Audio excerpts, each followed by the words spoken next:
Asante sana msikilizaji wa AWR Tanzania kwa kuendelea kufuatana pamoja nasi, na umewadia tena wasaa kwenda kubarikiwa na kipindi cha Ijue Kweli, kipindi ambacho kinaletwa kwako na watumishi wa Mungu. Kwa wewe ambaye msikilizaji unatupata kwa masafa ya 94.7 Bariadi, bila kusahau Mtwara 98.9, Moshi huko 93.1, Liwale 91.1, sambamba nikirejea Babati 97.1. Endelea kubarikiwa na wasaa huu.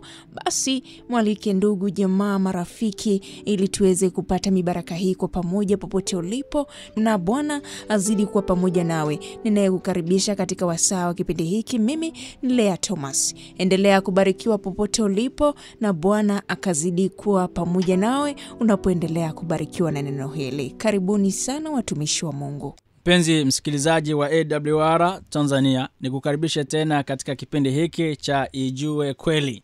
Kipindi ambacho kinadhaminiwa na wainjilisti wa vitabu kanda ya Kinondoni na kuletwa kwenu na mwinjilisti Michael Daho.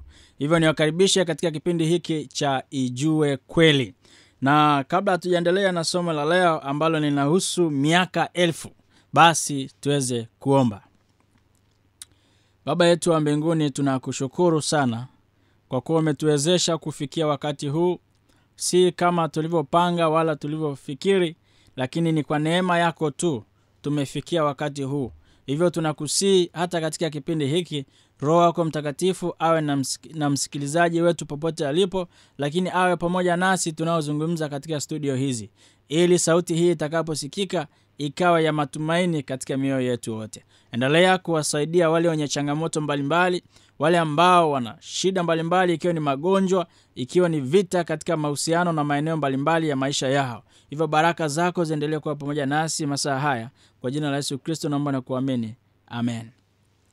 Ijue Kweli juu ya miaka 1000. Unapozungumza habari ya miaka 1000, maana yake ni nini? Utasoma katika Biblia takatifu utakuta kuna kitu kinaitwa miaka 1000. Lakini katika miaka hii 1000, kwa siku ya leo tutajifunza mambo matatu. Jambo la kwanza ni mambo ambayo yatatokea mwanzoni kabisa wa miaka hii 1000. Lakini jambo la pili tutajifunza mambo ambayo yatatokea wakati, yani ndani ya hii miaka 1000.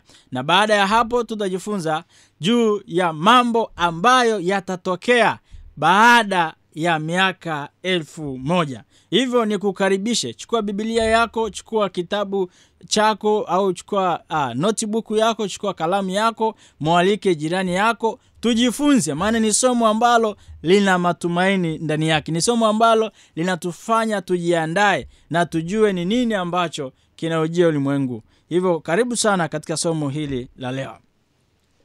Miaka 1000.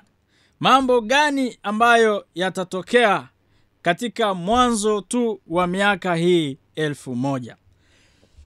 Jambo la kwanza ambalo litatokea mwanzoni kabisa wa miaka 1000 ni pale ambapo Yesu atakuja kwa mara ya pili. Ujio wa mara ya pili wa Yesu Kristo ni tukio la kwanza litakalotokea au litakalofanyika mwanzoni kabisa wa miaka 1000. Ukisoma kitabu cha Mathayo sura ya 25 mstari wa 31, neno la Mungu nasema, hapo atakapokuja mwana wa Adamu katika utukufu wake na malaika watakatifu wote pamoja naye, ndipo atakapoketi katika kiti cha utukufu wake. Mwanzoni mwa miaka 1000, jambo au tukio la kwanza litakalotokea ni Yesu anakuja mara ya pili. Hivyo Yesu atakapokuja mara ya pili ni kuhesabu kwetu kwa matukio ya kwamba hapa sasa tunaenda kuanza miaka ile 1000 ambayo imenenwa katika neno la Mungu. Lakini jambo la pili ni nini? Jambo la pili litakalotokea mwanzoni mwa miaka 1000 ni waliokufa katika Kristo watafufuliwa kwanza. Hapa ndo pale unasikia heri ni wale walio katika ufufuo wa kwanza. Kuna ufufuo wa kwanza na kuna ufufuo wa pili. Tutajifunza katika somo la siku hii ya leo. Waliokufa katika Kristo watafufuliwa kwanza, yaani ufufuo wa kwanza. Usoma katika kitabu cha Wathesalonike wa kwanza sura ya 4 mstari wa 16, neno la Mungu lasema, kwa sababu Bwana mwenyewe atashuka kutoka mbinguni pamoja na mwaliko na sauti ya malaika mkuu na parapanda ya Mungu, nao waliokufa katika Kristo watafufuliwa kwanza. Mwanzo wa miaka 1000. Jambo la pili litakalotokea ni waliokufa katika Kristo watafufuliwa kwanza. Rafiki yangu msikilizaji wa AWR Tanzania, amua kufa katika Kristo. Panga kufa katika Kristo. Na huwezi kufa katika Kristo usiposalimisha maisha yako kwa Kristo. Amua kuwa wa Kristo tangu leo ungali uhai. Usisubiri kufa tukakuombea ukawa katika Kristo. Hii haiwezekani. Maisha yako leo yawe katika Kristo, na utakapokufa ufe katika Kristo, ili katika tukio hili la pili ya mwanzoni kabisa wa miaka 1000 liwe ni Kristo kukufufua wewe, kunifufua mimi, au kuwafufua wote waliolala katika Kristo. Sio tu aliyekufa, bali aliyekufa katika Kristo.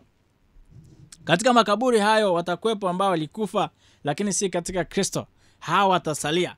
Lakini waliokufa katika Kristo, tukio hili la pili ni kufufuliwa kwao. Mhubiri sura ya 9 mstari wa 5, neno la Mungu nasema, kwa sababu walio hai wanajua kwamba watakufa, lakini wafu hawajui neno lolote, wala hawana ijara tena, maana kumbukumbu lao limesahaulika. Tunajifunza nini hapa? Ukweli ni kwamba wako ambao wanafikiria, kwa mfano, kama mtu alikufa akiwa na miaka 900 na amekaa kaburini miaka 2000, hivi hadi leo mpaka Yesu anapokuja, huyu mtu atakuwa na miaka mingapi? Atakuwa amezeeka kiasi gani? Atakuwa amekuwa mkubwa kiasi gani? Rafiki yangu sikia, neno la Mungu linasema hivi, wafu hawajui neno lolote. Kwa sababu leo hai wanajua kwamba watakufa, lakini wafu hawajui neno lolote, wala hawana ijara tena, maana kumbukumbu lao limesahaulika. Tunachojifunza ni kwamba haijalishi utakuwa umekufa muda gani, kwako Yesu atakapokuja itakuwa ni kufumba na kufumbua. Ni sawa sawa na ratiba zetu za kila siku. Kulala kila siku. Jana umelala saa ngapi hujui. Ila unajua muda ulioenda kitandani. Umeamka saa ngapi hujui.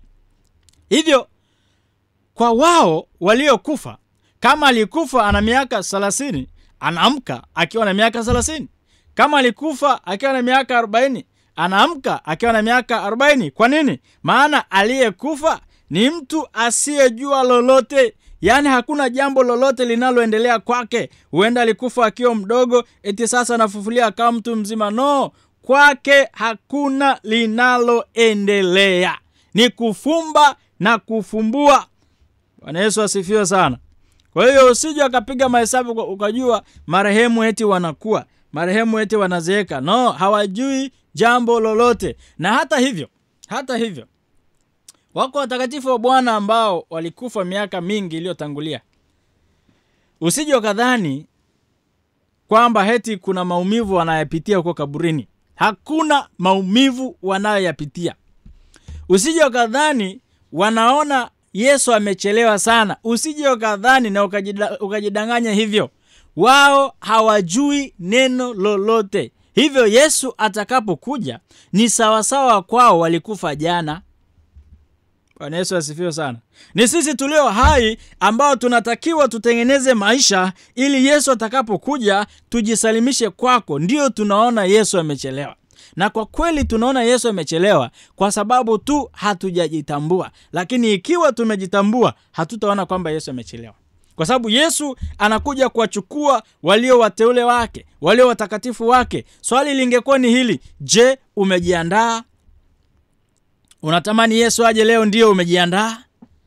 Uko tayari kumlaki Yesu hewani? Umesalimisha maisha yako kwake? Ndio, umefanikiwa 100%. Ndio. Rafiki yako je? Mke wako je? Watoto wako je? Majirani zako je? Familia yako je? Au unatamani Yesu aje kwa ajili yako?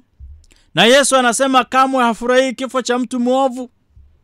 Rafiki yangu, mimi nadhani ingekuwa heri leo tusingekuwa tunalaumu habari ya kuchelewa kwa Yesu. Isingekuwa kinyume chake tungefanya kazi ya Mungu kwa bidii. Maana katika kufanya kazi ya Mungu kwa bidii ndiko kunakomharakisha yeye kuja. Bwana Yesu asifiwe sana. Jambo la tatu, mwanzoni mwa miaka 1000 litakalotokea ni walio hai katika Kristo watamlaki Yesu hewani. Walio hai katika Kristo watamlaki Yesu hewani. Soma nami kitabu cha Thessalonike sura ya 4. Thessalonike wa kwanza sura ya 4 mstari wa 17 anasema, kisha sisi tulio hai, tuliosalia, tutanyakuliwa pamoja nao katika mawingu ili tumlaki Bwana hewani. Na hivyo tutakuwa pamoja na Bwana milele. Jambo la kusisimua sana hili. Ni jambo zuri sana hili. Natamani Yesu anikute ningali hai. Nione namna ambavyo nashuka. Nione namna ambavyo nitapaa. Nione namna ambavyo ninamlaki. Ni jambo la kufurahisha mno. Kwa hiyo wakati Yesu anapokuja, waliokufa katika Kristo wanapofufuliwa, wanaungana na walio hai katika Kristo, nao kwa pamoja wanamlaki Yesu hewani. Katika tukio hili la tatu, mwanzoni mwa miaka 1000. Ukisoma Yohana 14 mstari wa 2 na 3, neno la Mungu linasema, nyumbani mwa Baba yangu mna makao mengi, kama sivyo ningaliwaambia, maana naenda kuandalia mahali. Basi mimi nikienda na kuandalia mahali, nitakuja tena niwakaribishe kwangu, ili nilipo mimi nanyi niwepo. Yesu anakuja kuwachukua watu wake, watu ambao wamesalimisha maisha yao kwake, watu ambao wamejiandaa kumlaki hewani, watu ambao wamekufa katika Kristo, watu ambao wameendelea kuishi katika uaminifu. Yesu anakuja, anatupeleka kule ambapo ametuandalia makao. Litakuwa jambo la kusikitisha sana pale ambapo Yesu ameniandalia makao, alafu nikashindwa kwenda pale. Litakuwa ni swala la kuumiza sana pale ambapo Yesu amekuandalia makao, alafu ukashindwa kuingia pale. Yesu nisaidie niwe miongoni mwa wale aidha watakao lala katika Kristo au watakao mlaki Yesu atakapokuja mara ya pili. Ufunuo sura ya 7 mstari wa 9 na 10 nasema, baada ya hayo nikaona na tazama mkutano mkubwa sana ambao hapana mtu awezaye kuhesabu, watu wa kila taifa na kabila na jamaa na lugha, wamesimama mbele ya kile kiti cha enzi na mbele za mwana kondoo. Wamevikwa mavazi meupe, wana matawi ya mitende mikononi mwao. Maandiko yanaonyesha namna ambavyo watu watakuwa wengi ambao hakuna awezaye kuhesabu.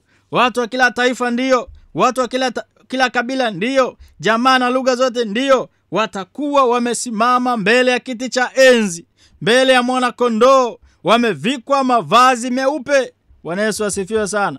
Asije akakudanganya mtu kwamba wokovu ni kwa ajili ya Wachaga tu. No. Asije akakudanganya mtu kwamba wokovu ni kwa ajili ya Wasukuma tu. No. Asije akakudanganya mtu kwamba wokovu ni kwa ajili ya kabila fulani. Ni makabila yote, ni lugha zote, ni watu wa rangi zote, ni watu wa mataifa yote. Asije akakudanganya kwamba wokovu ni kwa ajili ya Watanzania tu. Hata Wachina pia wokovu ni kwa ajili yao. Hivyo Yohana anaonyeshwa namna ambavyo watu wa kila makabila, kila taifa na kila lugha wamekusanyika mbele ya kiti cha enzi juu mbinguni. Maandiko yanasema Ufunuo 7:10, wakilia kwa sauti kuu wakisema, wokovu una Mungu wetu aketie katika kiti cha enzi na mwana kondoo. Rafiki yangu mpenzi, hatuwezi kuwa watakatifu kwa nguvu zetu wenyewe. Hatuwezi kuwa waaminifu kwa nguvu zetu wenyewe. Wokovu una Mungu. Ni kumwomba Mungu na kunyenyekea kwake, ndipo tutakapoendelea kukamilika na hatimaye kuwa miongoni mwa wale ambao watamlaki Yesu. Jambo la nne litakuwa ni waovu watalilia miamba na milima iwaangukie. Ufunuo sura ya 6 mstari wa 15 mpaka 17 anasema, na wafalme wa dunia na wakuu na majemedari na matajiri na wenye nguvu na kila mtumwa na muungwana wakajificha katika pango na chini ya miamba ya milima, wakiambia milima na miamba, tuangukieni, tusitirini mbele za uso wake yeye aketie juu ya kiti cha enzi na hasira ya mwana kondoo. Kwa maana siku iliyokuu ya hasira yao imekuja, naye ni nani awezaye kusimama? Rafiki yangu, unaendelea kushikilia dunia, unaendelea kufanya mambo maovu, unaendelea kupenda mali kuliko Mungu, siku inakuja ambapo hutaweza kustahimili utukufu wa Bwana. Utaiomba milima na miamba ikuangukie, nayo kwa kuwa iliumbwa na huyu Yesu itamtii Yesu, kamwe haitakuangukia hata utukufu wa Bwana utakapo kuua. Kwa hiyo endelea kujichunguza na kujitafakari. Endelea kuikubali neema ya Yesu Kristo ili uweze kuokolewa. Jambo la tano, ujio wa Yesu utakavyokuwa kwa waovu.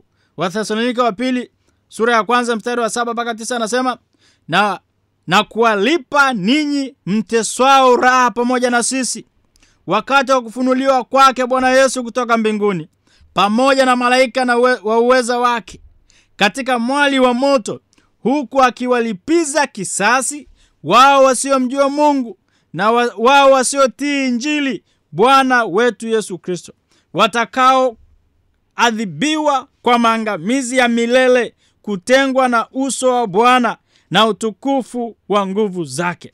Yesu atakapotoka mbinguni na kuanza safari yake kuja duniani, mwanadamu aliye mdhambi atazidi kuwa mdhambi, aliye mwema atazidi kuwa mwema, hata kuwa tena na nafasi ya kufikia wokovu. Hivyo rafiki yangu, kama kuna wakati wa kufanya mabadiliko, kama kuna wakati wa kupokea neema ya Yesu Kristo, ni leo hii. Uamue leo hii kujiandaa kwa ajili ya ujio wa Yesu Kristo.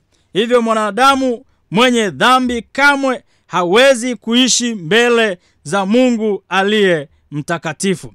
Hivyo haya ni baadhi tu ya matukio ambayo yatatokea kabla au mwanzo kabisa wa miaka hii 1000.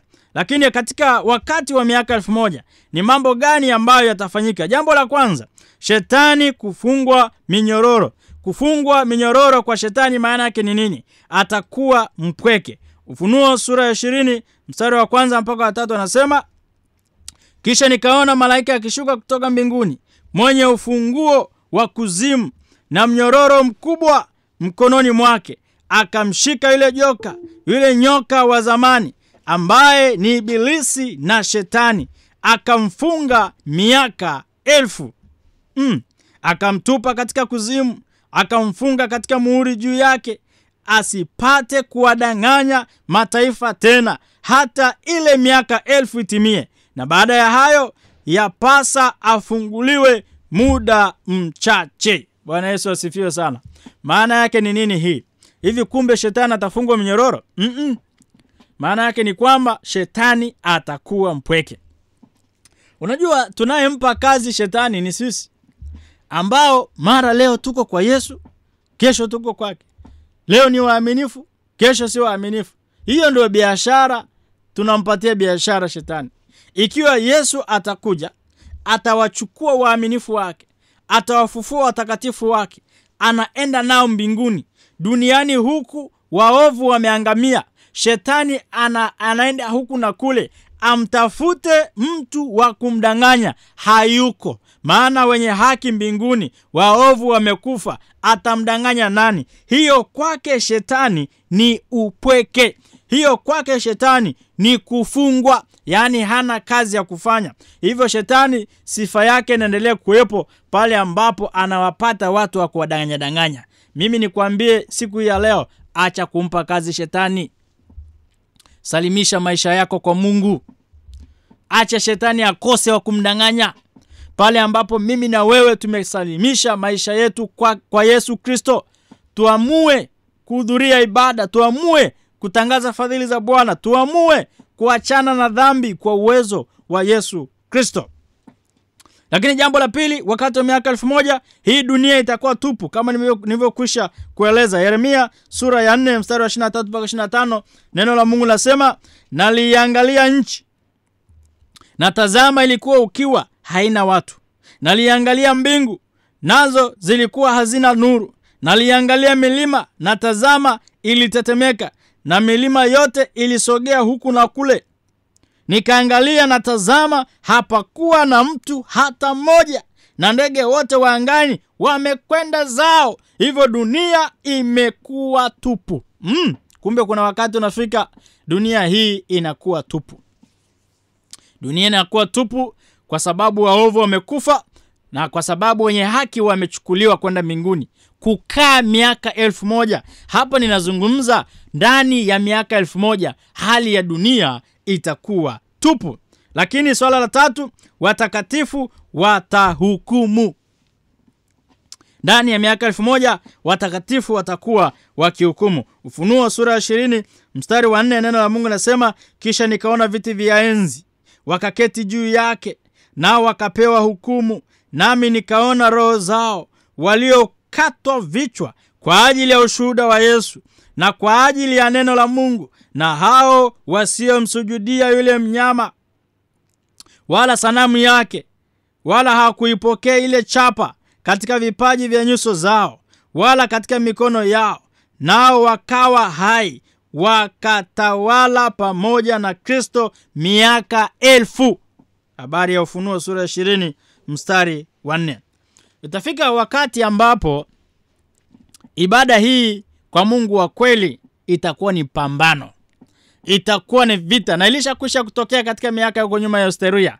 Lakini itakuja tena pale ambapo ibada bandia itakapoletwa katika dunia hii, na wale ambao watakubali kusalimisha mioyo yao kwa ibada bandia, hiyo siku itakapofika watahukumiwa na hao ambao wamesema liwalo na liwe, nipigwe, niuawe, niteswe, nifungwe, Mungu anabaki kwa Mungu. Hivyo watakuwa na Yesu mbinguni katika miaka hii 1000. Wakorintho wa kwanza mstari wa 6 1-3 anasema, je, mtu wa kwenu akiwa anadawaa juu ya mwenzake athubutu kushtaki mbele ya wasio haki, wala si mbele ya watakatifu? Swali linaulizwa. Au hamjui ya kwamba watakatifu watahukumu ulimwengu? Na ikiwa ulimwengu utahukumiwa na ninyi, je, hamstahili kukata hukumu zilizo ndogo? Hamjui ya kuwa mtawahukumu malaika? Basi si zaidi sana mambo ya maisha haya? Maana yake ni nini? Ikiwa kuna siku itafika wewe utakaye kuwa mtakatifu utahukumu, hiyo kazi ya kuhukumu unatakiwa uanze leo. Kuhukumu si kwa ubaya, kuhukumu ni kuamua, kuhukumu ni kuelekeza, kuhukumu ni kusaidia katika mambo madogo madogo ya leo, ili usije ukasubiri hii hukumu kubwa ambaye itakuwa imekwisha kuamua hatima ya maisha ya mwanadamu. Ni leo ninafanya swala la kihukumu kwako, nikikwambia mpokee Yesu kama Bwana na Mwokozi wa maisha yako, maana siku inakuja ambapo hutaweza kufanya hivyo. Leo nimefanya sehemu yangu. Hata siku ile nikipata nafasi ya kuwa miongoni mwa wale, mimi nitasema kazi nilimaliza. Niliwaeleza wasikilizaji wa AWR ya kwamba Yesu anaokoa. Yesu anaokoa. Rafiki yangu msikilizaji, baada ya kuzungumza matukio haya machache ambayo yanapatikana ndani ya miaka 1000, Basi twende tukazungumze matukio machache pia ambayo yanapatikana mwisho wa miaka 1000. Jambo la kwanza, katika mwisho wa miaka 1000, mji wa waliokombolewa utashuka. Mji pamoja na waliokombolewa watashuka duniani. Ufunuo 21 mstari wa 10. Akanichukua katika roho mpaka mlima mkubwa mrefu, akanionyesha ule mji mtakatifu Yerusalemu ukishuka kutoka mbinguni kwa Mwenyezi Mungu. Unashuka sasa duniani ambapo hakuna kitu chochote. Unashuka sasa duniani ambapo ni kutupu. Hivyo mji unashuka pamoja na watu wake. Jambo la kwanza. Jambo la pili, waovu kufufuliwa. Ni jambo litakalotokea mwishoni wa miaka 1000. Yaani sawasawa na watakatifu wa Bwana walienda kufanya picnic na Mungu wao kwa miaka 1000. Sasa miaka 1000 imeisha. Nini kinafanyika? Jambo la kwanza nimesema huo mji mtakatifu unashuka duniani, lakini jambo la pili ni kwamba waovu watafufuliwa. Ufunuo 20 mstari wa 5 mpaka wa 8 anasema, hao wafu waliosalia hawakuwa hai hata itimie ile miaka 1000.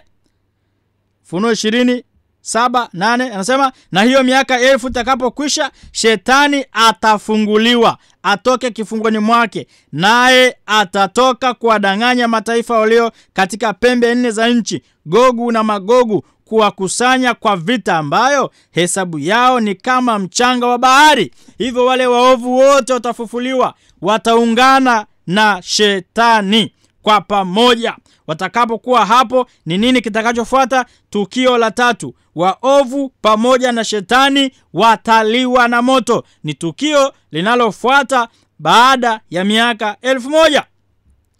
Ufunuo sura ya 20 mstari wa 9 mpaka 15 anasema, wakapanda juu ya upana wa nchi, wakaizingira kambi ya watakatifu na mji huo uliopendwa.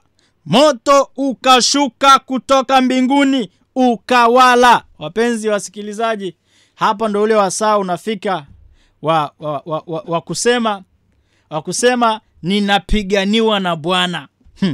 Huyo Bwana ambaye anakupigania leo, itafika wakati pale ambapo shetani amefufuliwa na pamoja na waovu wamefufuliwa na wale malaika wale waasi wamefufuliwa, wanapotaka kuuzingira mji mtakatifu kwa ajili yako ulio mtakatifu kuwa ndani ya mji huo, Mungu anashusha moto kutoka juu mbinguni, anawaangamiza shetani pamoja na wanadamu waovu pamoja na malaika waovu. Hivyo Bwana anatupigania katika wakati huo. Ufunuo 20:14 mpaka 15 neno la Mungu lasema, mauti na kuzimu zikatupwa katika ile ziwa la moto. Hii ndio mauti ya pili, yaani hilo ziwa la moto. Na iwapo mtu yeyote akuonekana ameandikwa katika kitabu cha uzima, alitupwa katika lile ziwa la moto. Ufunuo 21:8 anasema, bali waoga na wasioamini na wachukizao na wauaji na wazinzi na wachawi na hao waabuduo sanamu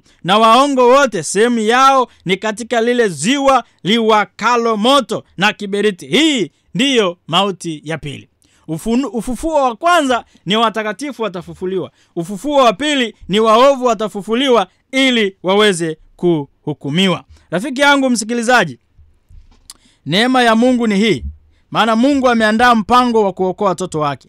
Ufunuo 21 anasema, mstari wa 1 mpaka wa 5 anasema, kisha nikaona mbingu mpya na nchi mpya, kwa maana mbingu ya kwanza na nchi ya kwanza zimekwisha kupita, wala hapana bahari tena. Nami nikaona ule mji mtakatifu Yerusalemu mpya ukishuka kutoka mbinguni kwa Mungu, umewekwa tayari kama bibi harusi aliyekwisha kupambwa kwa mumewe. Nikasikia sauti kubwa kutoka katika kile kiti cha enzi ikisema, tazama, maskani ya Mungu ni pamoja na wanadamu, naye atafanya maskani yake pamoja nao, nao watakuwa watu wake, naye Mungu mwenyewe atakuwa pamoja nao, naye atafuta kila chozi katika macho yao, wala mauti haitakuwapo tena, wala maombolezo, wala kilio, wala maumivu hayatakuwapo tena, kwa kuwa mambo ya kwanza yamekwisha kupita. Rafiki yangu msikilizaji, mpango wa Mungu ulikuwa ni kuandaa mji mtakatifu kwa ajili ya kukaa na watu wake. Huu ndio ulikuwa mpango wa Mungu,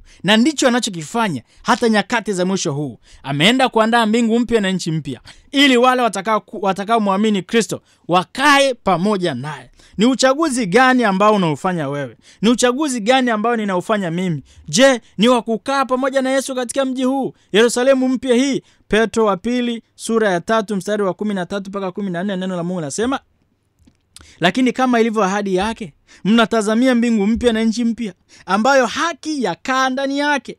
Kwa hiyo wapenzi, kwa kuwa mnatazamia mambo hayo, fanyeni bidii ili muonekana katika amani kuwa hamna mawaa wala aibu mbele zake. Lazima tufanye bidii, na bidii ni katika kuikumbatia neema hii ya wokovu ambayo Yesu Kristo ametoa kwetu. Mpendwa msikilizaji wa AWR, kwa neema ya Mungu, mimi binafsi ninafikiri kuwa katika mji ule mtakatifu ulioandaliwa kwa ajili yangu. Nawe msikilizaji wangu wa AWR Tanzania, na kupendekezea hili masaa haya, tamani na kusudia kuwepo pale. Fanya bidii ya kuwepo pale ambapo hakuna kilio, hakuna maumivu, hakuna kifo, hakuna magonjwa, hakuna njaa, vita wala vitu vinavyofanana na hivyo. Ni furaha milele na milele zote. Mungu akubariki sana unapopanga kuwepo pale. Mungu akubariki sana unapopanga kuwepo pale. Basi tuombe. Asante Mungu wetu mwema kwa somo hili zuri la mwanzo, wakati na baada ya miaka 1000. Ni somo ambalo limetutia moyo, linatutaka tusalimishe maisha yetu kwako. Bwana, tuwezeshe kufanya hivyo ili mpango wako wa ukombozi ukamilike katika maisha yetu, na hatimaye tuwepo miongoni mwa wale wengi katika ule mji mtakatifu ulioandaa. Tubariki sasa, mbariki msikilizaji, kwa jina la Yesu Kristo naomba na kuamini. Amen. Penzi msikilizaji wa AWR Tanzania, popote ulipo, mkoa wote ulipo, endelea kubarikiwa na masomo haya. Kwa mawasiliano zaidi, simu 0759 53 39 33, 0759 53 39 33. Karibu kwa maswali, karibu kwa maombi, karibu kwa ushauri. Mungu akubariki sana. Endelea kusikiliza AWR Tanzania, sauti ya matumaini.